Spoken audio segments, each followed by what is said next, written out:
Hello, guys. Hopefully, everybody is good and in good health today because I want to talk about housing requirements in the Philippines.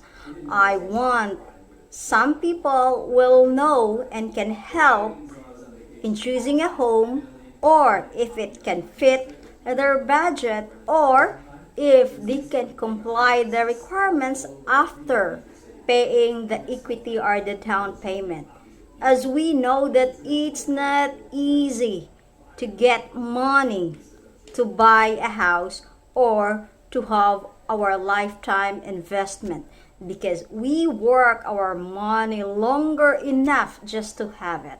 We will talk today about housing requirements in the Philippines.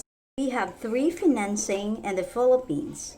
We have bank financing, pag-ibig financing, and in-house financing. The interest rate of these three financing will vary the price of your house and the terms of your loan. I always recommend the pag-ibig financing because sometimes the buyer can avail lower interest. But of course, so many requirements to comply.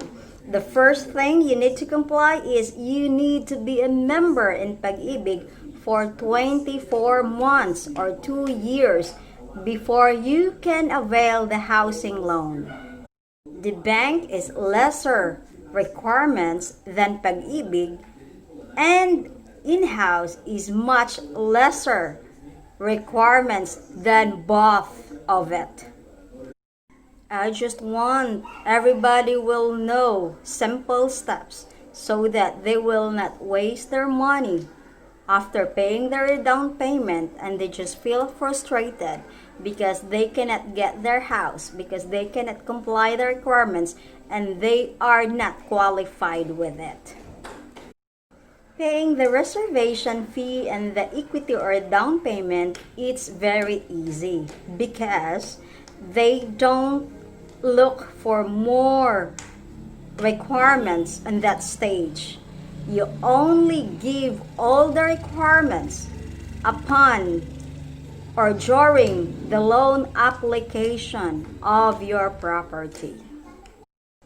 I want to help people because not too long ago, I'm also a home buyer. Based on my own experience and how I get my first house, and some people asked me about it. So I'm just trying to be helpful.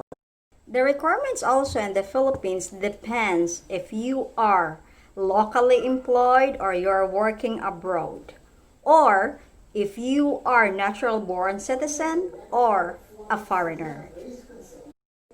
As I mentioned earlier, not too long ago, I'm also a home buyer. So I understand what buyers go through, how they are. It's just like knowing nothing about it, and they just shock when they are applying a loan that they cannot comply everything and they're screwed. Well, we will talk first the locally employed that want to apply for housing loan in pag-ibig. First, he needs or she needs to have a 24 months contribution in pag-ibig or 2 years, currently employed. It doesn't mean if he's regular employee or just casual employee, as long as currently she or he is working. Certificate of employment with compensation, which is, it really indicates there when he started to work, where he worked, and how much he earned for the whole year or entire year. Then he needs to have a TIN number or the tax identification number, which is validated by the Bureau of Internal Revenue. Pay slip for 3 months. For example, if his monthly salary, or if he has or she has a semi-monthly salary or monthly salary, they should give 3 months, previous 3 months pay slip. That's the requirements also. And then 2x2 ID pictures or 1x1. 2 valid IDs, which is the government IDs like the driver's license, passport, or any government primary IDs asking by the Pag-ibig. And then what else? Birth certificate original from the PSA, from the Philippine Statistic Office. And then if they are married already, they also present the marriage contract. And by the way, if it's married, the requirements for both husband and wife is just the same. Maybe if the wife is not working, maybe there are some, but there are the primary requirements that also wife submitted to Pag-ibig offices. And then proof of billing. Locally employed also need to submit ITR or the income tax return. That's also the requirement. Okay, so we will proceed to those who are self-employed, because we know that there are some people doing their own business and actually they have more income than employed people, and that's the reality, right? Applying for Pag-ibig housing loans for self-employed, they also submit the 2x2 ID pictures, 2 valid IDs, proof of billing, birth certificate, TIN number, 2 valid IDs, and if they're married, it's a marriage contract, proof of billing, and they will add, since they didn't have pay slip, they don't have certificate of employment, as I said, because they are working by their own. They are employed by their own or self-employed. So they will have additional requirements like the DTI or SEC registration, the mayor's or business permit, the financial statements for 2 years, and then it's like if or whatever pension or income they have, they should submit it all the proof so that they will also be approved. And of course, even they are self-employed, they also need to be a member of Pag-ibig. We'll discuss about bank financing. So bank financing is just like more closer to Pag-ibig financing, but the difference is the bank will ask your bank statement for at least 2 years. Then the Pag-ibig will also require you a 2 years contribution. So that's only the difference between both, but most likely the same. The good thing in Pag-ibig financing, especially to those young individuals, they can avail for the maximum of 30 years. So their monthly amortization is not really so big, and they can really pay it gradually. Whereas the bank, their maximum is just 20 years. So, of course, the shorter the term, the bigger amortization you have. So we will talk about the in-house financing, which is the hassle-free for everybody really.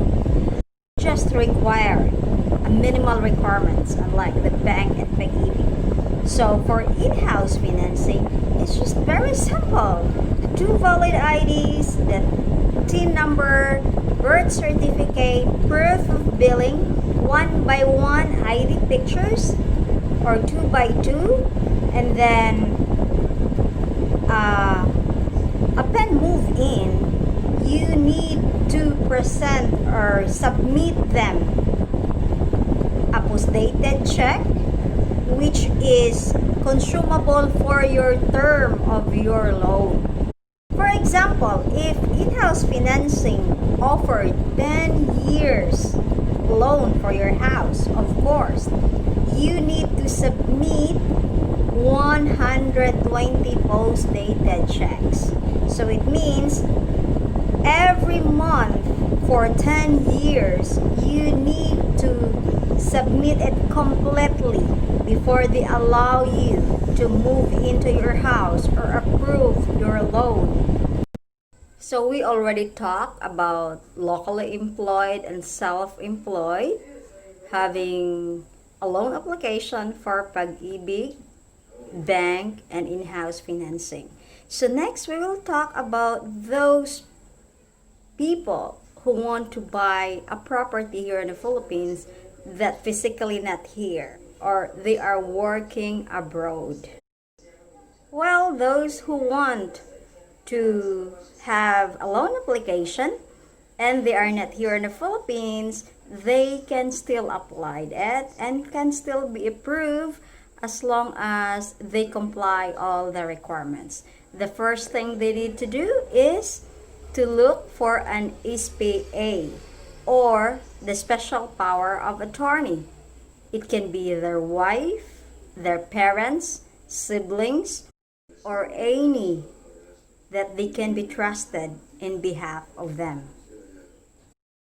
They still submit all the requirements I mentioned earlier, but they have some additional requirements just like working permit or their job contract. It should be the latest working contract they have. Okay, so we will talk about those people who want to apply a loan in the Philippines and physically they are not here. So as I said earlier, they just need to look for somebody in behalf of them or their SPA, which is the one who processed their loans without them physically here. They still submitted all the requirements I have said earlier. Either they choose bank, Pag-ibig, or in-house financing. But because they are not here, they have still additional requirements with it. Just like the original certificate of employment with compensation, they still need to have it even they are not working here in our country. And the photocopy of contract of employment valid within 6 months after the reservation date of their house. And then their copy of their passport with entry. When they arrived at country and what country they went to.